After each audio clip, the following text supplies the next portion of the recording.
Hai semuanya, welcome back to my YouTube channel. Di video aku kali ini, aku nggak akan masak-masak nih. Kira-kira aku bakalan ngapain ya? Nah teman-teman, di video aku kali ini, aku akan membahas soal tepung terigu. Kira-kira tepung terigu apa yang bisa kita bahas? Nah, biasanya di sebuah resep, katakanlah kita akan membuat resep roti tawar.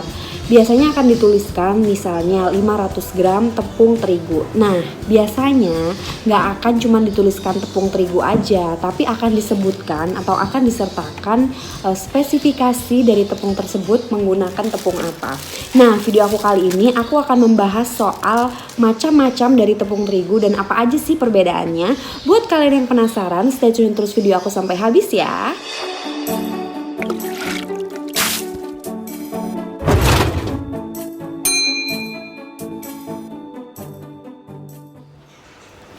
Oke deh teman-teman, sebelum aku lanjut kepada videonya, aku mau kasih tahu ke teman-teman kalau aku bukanlah ahli dalam bidang tepung ataupun master tepung.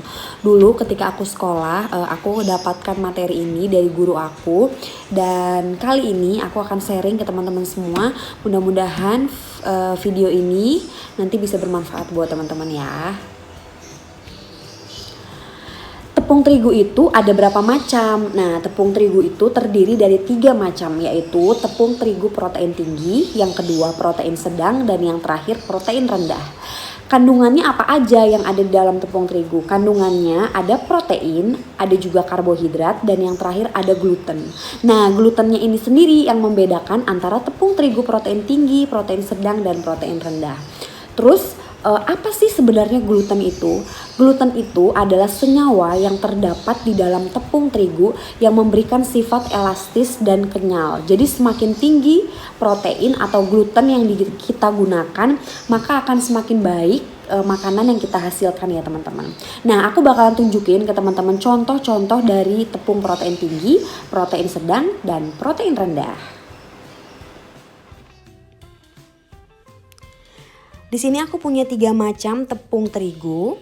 Contoh-contoh dari tepung terigu, yang pertama cakra kembar, segitiga biru, dan yang terakhir tepung sania.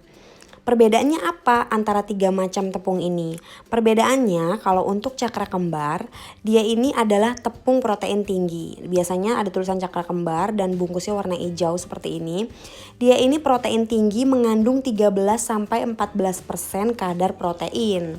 Nah, kalau untuk segitiga, dia ini adalah tepung protein sedang mengandung 11-12% kadar proteinnya. Kalau tepung sania, dia ini adalah tepung protein rendah mengandung 8-11% kadar proteinnya di dalamnya. Nah, kemudian ciri-ciri apa sih yang membedakan antara tepung protein tinggi, protein sedang, dan protein rendah? Kalau untuk cakra kembar, dia ini tepung ini memiliki sifat yang lebih mudah elastis dan kenyal ya teman-teman. Nah, kalau untuk segitiga biru, dia ini tepung serbaguna banget, bisa digunakan untuk hampir semua olahan makanan. Dan kalau tepung sania ini hasil adonan yang didapatkan tuh cenderung lebih lembek dibandingkan tepung-tepung yang lain seperti cakra kembar dan segitiga biru gitu ya teman-teman. Nah, kalau untuk cakra kembar ini sendiri, biasanya aku membuatnya itu untuk membuat donat, sus, roti tawar, roti manis, dan lain-lain. Pokoknya hasil olahan yang lebih elastis dan kenyal itu bagus menggunakan tepung protein tinggi atau cakra kembar ini. Kalau untuk segitiga biru, biasanya aku membuat ini untuk brownies, martabak, muffin. Kalau tepung ini benar-benar serbaguna banget, hampir semua makanan bisa kita olah menggunakan tepung ini. Bahkan kadang aku buat roti, buat donat pun aku mix dengan tepung segitiga biru dan cakra kembar supaya hasilnya lebih bagus gitu ya menggunakan tepung ini.